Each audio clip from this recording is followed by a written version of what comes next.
So glad you're all here. Every day, the average human being has around 3,500 thoughts. Your mind is constantly racing, constantly processing, but what's important is that many of those thoughts become actions. How many of those ideas come into being? We make hundreds of decisions a day. To bite our tongues at annoying parents, to not respond to condescending teachers, but as human beings, as machines with thousands of things happening every second, sometimes we screw up. Sometimes we are human. I make more mistakes today than I can count on my hands. And the next day, I wake up and I make more mistakes. But it's not about the mistakes we make. It's about our responses. Awful things can happen to all of us. I'm prone, for one reason or another, to humiliating myself in front of attractive women. It's the thing I do. I think it's my calling in life. I've come to accept it as fact. Where would I be if in one conversation I didn't end up squeaking like a pubescent bird? But what happens to us all the time, sometimes you lose your temper. You give in to temptation. Those things, they can all be a blessing. The second that mistake occurs, there is nothing in the entire universe we can do to erase it. Racking our minds and beating ourselves up won't change the past.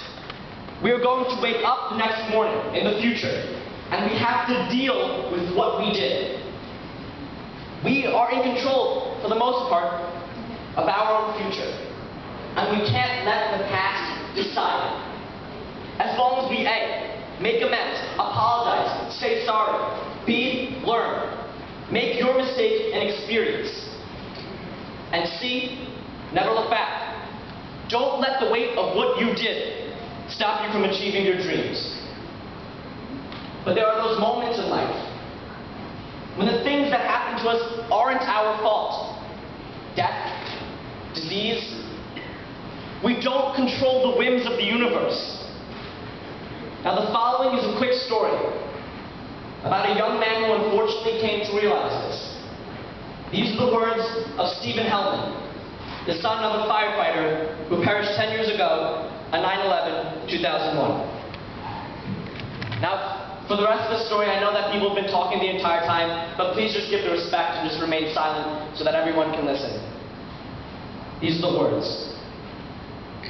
The sirens I hear in the night, rushing to burning buildings or crashed cars, emergencies world over, are the sirens of my father.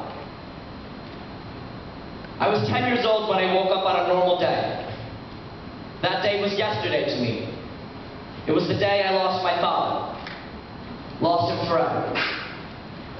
It was the beginning of a new year for me in 5th grade. A year that would soon become a lifetime. I woke up stumbling over G.I. Joes and Batmans, toys that would lose their meaning. How can you play with toys after you bury your best friend? Normality was soon erased. My father rushed to me before I could step out of my dinosaur wallpapered room.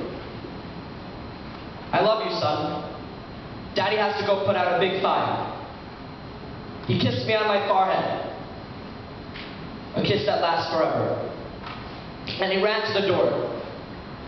Never to return. Never to put out a big fire again. My life wasn't anything of the same. It isn't still. 10 years later. How could it be? And for some reason I was angry at myself for this or that, angry at the world, angry at my mother, even angry at God, but worst of all, angry at my father. Every day I wake up hoping that I dreamt, that I imagined those 10 years. I didn't. I didn't. And no matter how much I pray, beg, plead, it's been 10 years. And I have to continue living. The past happened for me. So my message is, even when something like this happens to you, to us, the next day is a beginning as well. Although we must always remember and hold dear to our hearts, I soon matured into realizing that my father would have died in vain if I didn't live my life, if I let the past write my future.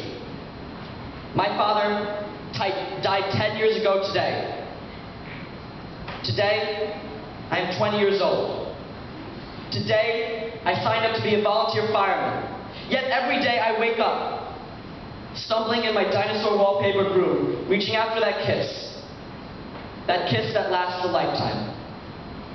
Every time I hear those sirens, rushing to burning buildings in the midst of the night, or crash cars and their scorched passengers, emergencies world over. I hear the sirens of my father, my hero, and my best friend. Thank you, and God bless you.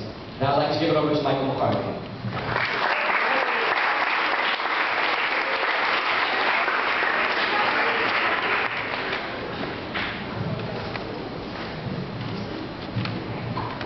Thank you, Dan. There's something I've been carrying around in my wallet for a couple of years now. I'd like to show everybody.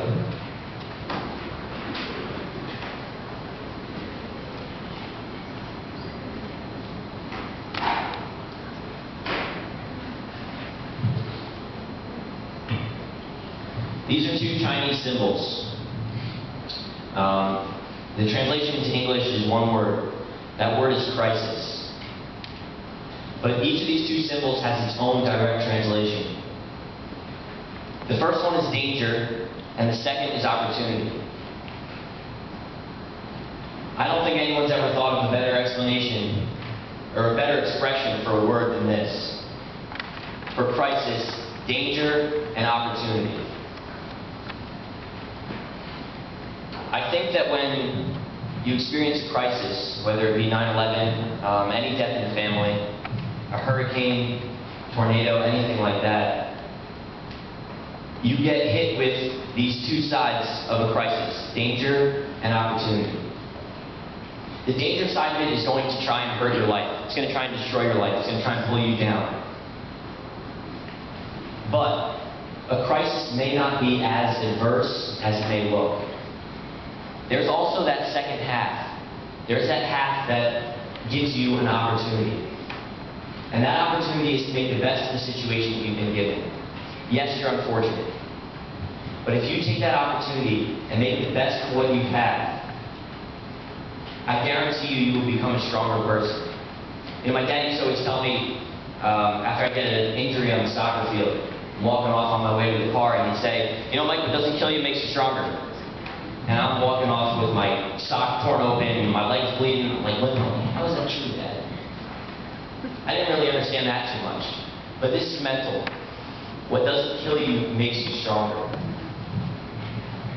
If you take that opportunity to push on and to become a stronger person, to fight back after you've been hit, to get back up after you've been knocked down, things will turn out very well for you. There is a quote, I don't know who said it. It's a mishandled opportunity can easily become a crisis, but a well-managed crisis can easily become an opportunity. So when you're hit with a crisis, the choice is yours. Are you going to let the danger of that crisis pull you down, or are you going to take the opportunity to become stronger? And that's what many people were faced with on 9/11. That's what many people have been faced with for a very long time and are continuing to be faced with. So I'm going to leave you guys with that tonight. I just want to highlight basically what Danny was saying about getting back up the next morning and going out and trying to fix those mistakes. Trying to fight back after you've been knocked down. But that choice is yours. You're either going to let the danger hurt you, or you're going to make the best of the opportunity. Thank you.